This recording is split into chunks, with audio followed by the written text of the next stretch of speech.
Every single person has a story. Some are filled with pain, some with triumph, some with chapters that still sting when remembered. But here's the truth. No matter where you've been, no matter what's happened to you, your story is yours. And the moment you stop running from it, the moment you take full ownership of it, you take your power back. Most people don't realize how often they hand their power away. They point fingers. They blame their parents, the economy, their boss, their education, their past mistakes. But as long as you're blaming something or someone else, you are saying, they control my life, not me. That mindset is a trap. It's a prison disguised as protection. It gives you an excuse to stay where you are. But the moment you say, this is my life, this is my story, and I own every part of it, everything begins to shift. Owning your story doesn't mean you're proud of every part of it. It doesn't mean you ignore the pain, the failure, or the trauma. It means you stop letting those things define who you are today. It means you take responsibility not just for the past, but for what happens next. You start rewriting your future with intention. Because as long as you're waiting for someone else to fix things, or for the world to make it easier, you'll be stuck in the same loop. Break the loop by saying, I'm in charge now. That's when growth happens. That's when change becomes possible. Excuses feel good in the short term. They take the pressure off. But in the long term, they rob you of your potential. They keep you small. And deep down, you know it. Owning your story is about shifting from victim to leader. It's about accepting that, yes, bad things happened, but you decide what they mean now. Are they weights that drag you down, or are they fuel that drives you forward? That's your choice. Nobody gets through life without setbacks. What separates those who succeed from those who stay stuck is simple. Those who succeed decide to take control. They look in the mirror and say, this is my life, and I'm not waiting for someone to save me. That one decision rewrites everything. There's power in responsibility. When you stop blaming, you start building. You start seeing your mistakes not as proof that you're broken, but as lessons that shaped you. You begin to understand that your past is not a prison sentence. It's raw material. And when you take ownership of that, you become unstoppable. You speak differently. You walk with purpose. You stop looking for guarantees and start making commitments. Because you know that your story is still being written, and you're the author, not your parents, not your ex, not your boss, you. Ideas are everywhere. Dreams are cheap. Inspiration is all over social media. But action, real, relentless, unstoppable action is rare. That's why it's powerful. That's why it changes lives. Success doesn't come to the most intelligent or the most talented. It comes to the ones who move, the ones who execute, the ones who take the shot even when they don't feel ready. The world doesn't reward intentions. It rewards results. And results come only through action. The decision to act, and then to keep acting no matter what, is the bridge between where you are and where you want to be. You can have all the knowledge, all the resources, all the connections, but without action, it means nothing. Massive action means you're not waiting for permission, you're not waiting for motivation, you're not waiting until it's perfect. You're doing what needs to be done now. When you decide to take massive, relentless action, you stop hesitating. You stop overthinking. You stop trying to predict every outcome before you make a move. You just move. You understand that clarity comes from engagement, not sitting on the sidelines. You learn more from 1 hour of action than from 10 hours of planning. Momentum builds when you start doing. Every time you take action, you build muscle. Mental muscle, emotional muscle, and even spiritual strength. Action is how you become the kind of person who doesn't just dream big, but actually lives big. Relentless action means you keep going when it's hard, when it's boring, when no one's clapping for you, when things aren't going your way. You push forward not because it's easy, but because you've made a decision to follow through. This is where most people break. They start with excitement but stop at the first obstacle. They confuse a setback with a stop sign. But when you've made a real decision, quitting isn't an option. You adjust, you learn, you pivot, but you don't stop. That's the difference between dabbling and dominating. The person who wins isn't always the most gifted. It's the one who refuses to back down. Action isn't glamorous. It's often messy. It's waking up early, staying late, doing the work when no one's watching. It's falling and getting back up again and again. And that's what builds the edge. That's what separates people who talk from people who create. You don't need to feel confident before you take action.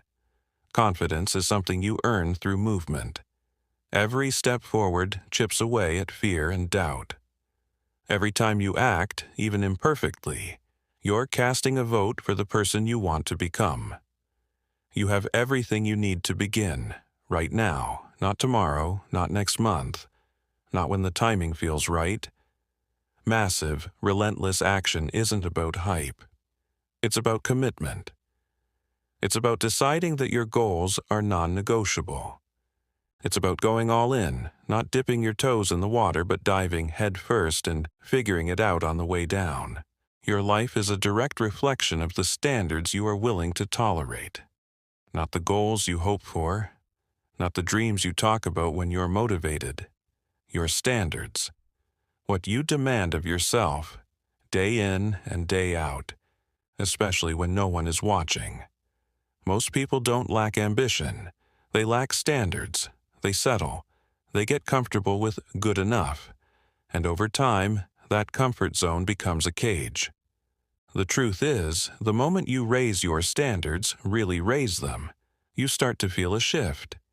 You start expecting more from yourself. And you stop accepting excuses. You draw a hard line between what used to be acceptable and what's acceptable now. That's the birthplace of transformation. When you raise your standards, you change the way you show up in the world. You stop doing things half-heartedly. You stop surrounding yourself with people who drain your energy. You stop treating your goals like wishes and start treating them like obligations. You move from I should to I must. That one shift in language, one tiny shift, changes how your brain processes what's in front of you. It's no longer optional, it's non-negotiable. That's when things start happening. That's when people start noticing a change in your energy. But most importantly, that's when you start respecting yourself more. Because now, you're living in alignment with the higher version of you, the one who doesn't settle, the one who demands more, the one who leads. People think raising your standards is about being harsh. It's not. It's about being honest, brutally honest. Look at the results in your life, your body, your relationships, your income, your habits, and ask yourself, what have I been willing to tolerate? Because what you tolerate becomes your norm. If you tolerate poor health, you'll stay out of shape. If you tolerate shallow friendships, you'll never experience deep connection. If you tolerate laziness, you'll never know what you're capable of. But when you raise your standards, you create a new baseline, and your entire system starts working to meet that baseline. Your focus sharpens, your habits upgrade, your environment shifts. Raising your standards doesn't happen once. It's a decision you make over and over again. Every time you're tempted to compromise. Every time your old self whispers, "It's okay, just this once."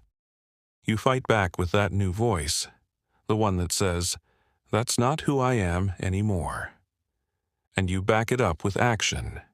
Because anyone can raise their standards when it's easy. The real growth happens when you keep those standards high when it's hard, when it's inconvenient, uncomfortable, or unpopular. That's when you know it's real. That's when you stop dipping back into your old patterns. This is the kind of decision that reshapes your identity. You begin to expect more from yourself because you believe you deserve more. And not just in one area, but across the board. Physically, emotionally, financially, spiritually. You start aligning every part of your life with a new level of excellence. You stop playing small because now, anything less than your best feels unacceptable. Your mind is a garden. If you don't plant something intentional, weeds will grow by default. Every day, you're being bombarded with information, news headlines, social media noise, negativity from people around you.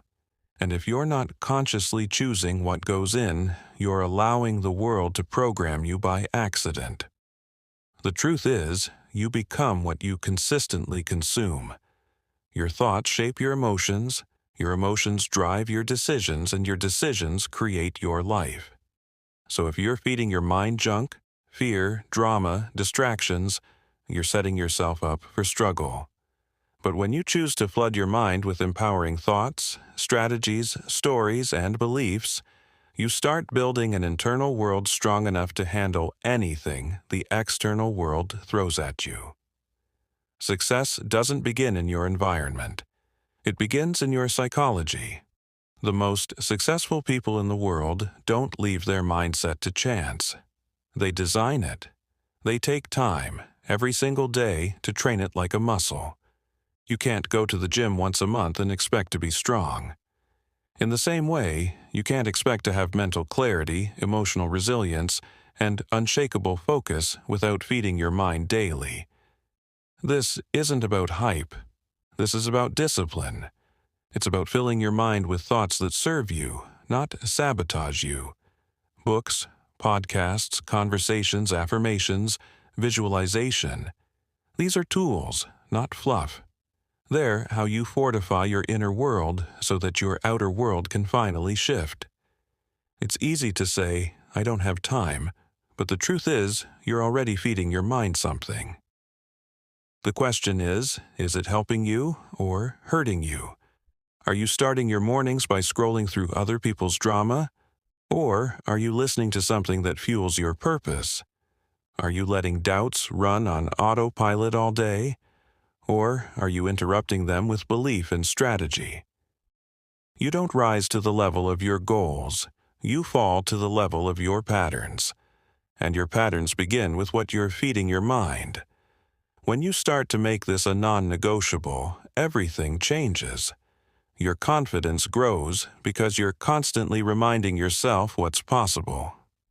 Your clarity sharpens because you're no longer being pulled in 1,000 directions. You start to feel stronger, more grounded, more decisive. Not because the world got easier, but because you got better. And that shift didn't happen by accident. It happened because you made a decision to take control of your mental diet, a decision to protect your energy like your life depends on it, because it does. Most people treat personal growth like a luxury. But if you want to lead, create, and live at a high level, it's a necessity. This isn't about being perfect, it's about being intentional. Even 15 minutes a day of focused input can rewire how you think, how you feel, and what you believe about yourself. That compounding effect, over time, is life-altering. It's not always dramatic in the moment, but it's powerful. Like water shaping stone, small daily inputs carve out massive transformation. Excuses are nothing more than lies we tell ourselves to avoid the discomfort of growth. They sound reasonable. They sound justified.